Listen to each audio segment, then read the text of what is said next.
રાજકોટનું સરદાર ગામ આજે સજ્જડ બંધ. અસામાજિક તત્વોનો ત્રાસ વધતા ગ્રામજનોએ આ વિરોધ કર્યો છે. ગ્રામ પંચાયત ઓફિસે મોટી સંખ્યામાં લોકો એકઠા થયા. અસામાજિક તત્વો વિરુદ્ધ કાર્યવાહી કરવાની લોકોની માંગ છે. ગામમાં અસામાજિક તત્વોએ વેપારીને માર માર્યો હતો. પોલીસ ફરિયાદ કરવા છતાં યોગ્ય કાર્યવાહી ન થતા લોકોમાં રોષ છે. પોલીસ કાર્યવાહી ન થતા ગામ બંધનું એલાન અપાયું.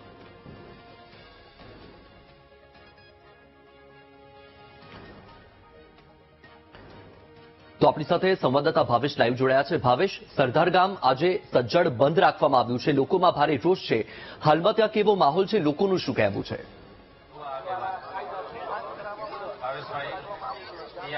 ચોક્કસથી વત્સલ, જે પ્રમાણે 26 તારીખના રોજ જે આ ઘટના બની હતી, વેપારી ઉપર હુમલો કરવામાં આવ્યો હતો. સિકંદર સંધી નામના શખ્સ દ્વારા આ જે હુમલો કરવામાં આવ્યો હતો ને ત્યારબાદ હવે જે પોલીસ ફરિયાદ થઈ છે, પરંતુ તેની ધરપકડ કરવામાં નથી આવી, જેના કારણે ગ્રામજનોમાં રોષ જોવા મળી રહ્યો છે. આપ સીધા દ્રશ્યો જોઈ શકો છો.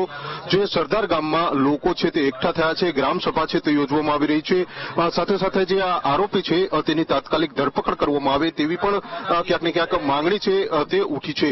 છેલ્લા ઘણા સમયથી આ સિકંદર સંધી નામનો જે શખ્સ છે તેનો આતંક છે તે આ ગામમાં સતત જોવા મળતો હતો. અલગ અલગ વેપારીઓ ઉપર હુમલો કરવાની ઘટનાઓ બની હતી અને જેના જ કારણે આ પ્રકારની જે આજે ગ્રામજનો એકઠા થયા છે. જે વેપારી ઉપર હુમલાની ઘટના બની હતી તે વેપારી આપણી સાથે છે. ભાઈ, શું નામ છે તમારું?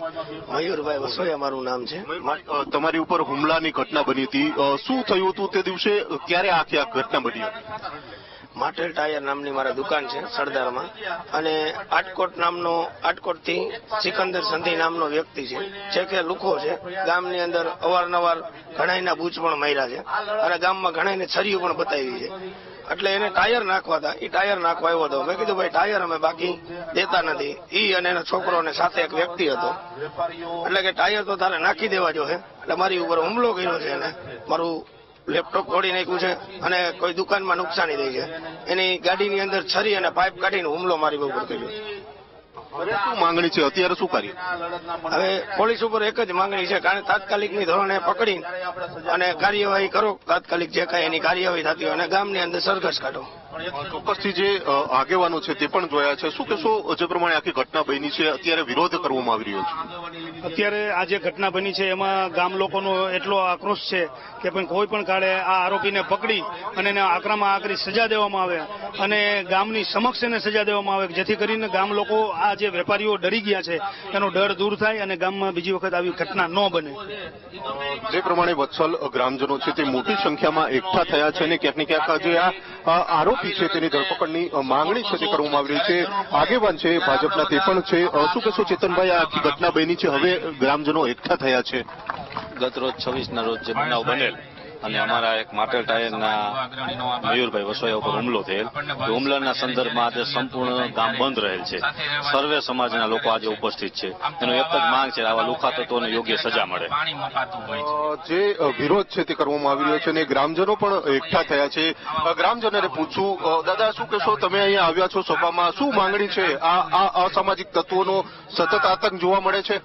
હવે આ બાબતમાં સરદાર આખું ગામ ભેગું થયું છે અને આજે ગુંડા તંતુઓ છે તેનો તાત્કાલિક ધરપકડ થાય અને એની વિશે જે કાંઈ કાનૂની કાર્યવાહી હોય તે કાનૂની કાર્યવાહી કરે એવી ગામની માંગ છે. એ માટે ગામ આખું ભેગું થયું છે. કેટલી વસ્તી છે આ ગામમાં અંદાજિત? અમારા ગામ સરદારની 12,000ની વસ્તી છે. શું કહેશો? આ જે શખ્સ છે તે વારંવાર આ પ્રકારની હરકતો કરે છે, ગામ આખું બાનમાં લે છે. આ કેસ આ જો ત્રીજો કેસ બન્યો છે. આની પહેલા 2 વાર આ લોકોએ 2 વાર છરી કાઢીને છરી બતાવેલી અને આ ત્રીજી વાર આ કેસ બન્યો છે, તો એની ઉપર પગલા તાત્કાલિક લેવા પોલીસને નર્મ વિનંતી.